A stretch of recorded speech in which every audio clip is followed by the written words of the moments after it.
Today, I'm in Fairfax, Virginia, looking at a piece of sandstone carved with the name Clem.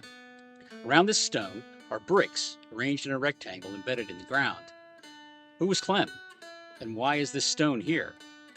Maybe the most surprising thing about this stone is its location in the midst of the Fairfax County Courthouse complex. People pass by it every day and don't even know that it's here. In 1937, Colonel Edward Offley, a U.S. cavalry officer who served in the Spanish-American War and World War I, purchased the Hillier home and 45 acres in the town of Fairfax, adjacent to the Fairfax County Courthouse, and named it High Offley. He retired from his last posting at Fort Myer in 1937 and lived with his family at High Offley until 1968. High Offley House sat directly in front of the Fairfax County Courthouse, facing roughly north.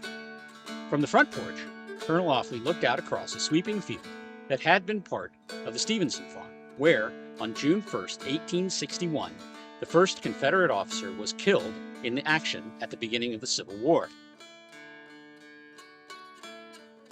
As a result of rapid population growth in the mid-20th century, the county government decided to build a modern administrative complex with a 12-story high office building as its centerpiece. It was a dramatic statement about how Fairfax had evolved from its agrarian roots into a suburban economic powerhouse.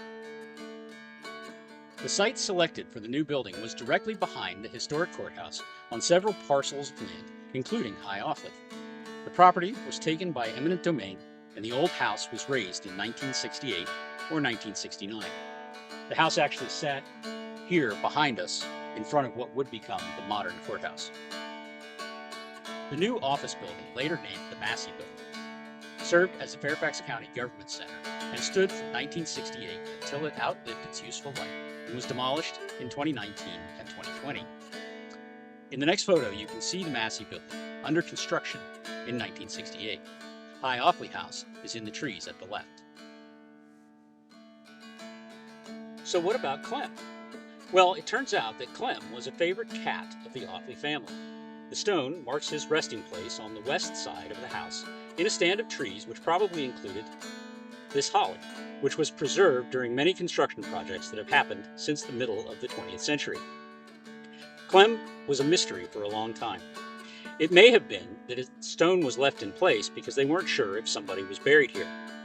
However it happened, the memory of Clem was preserved long after the original house and its massive replacement were demolished.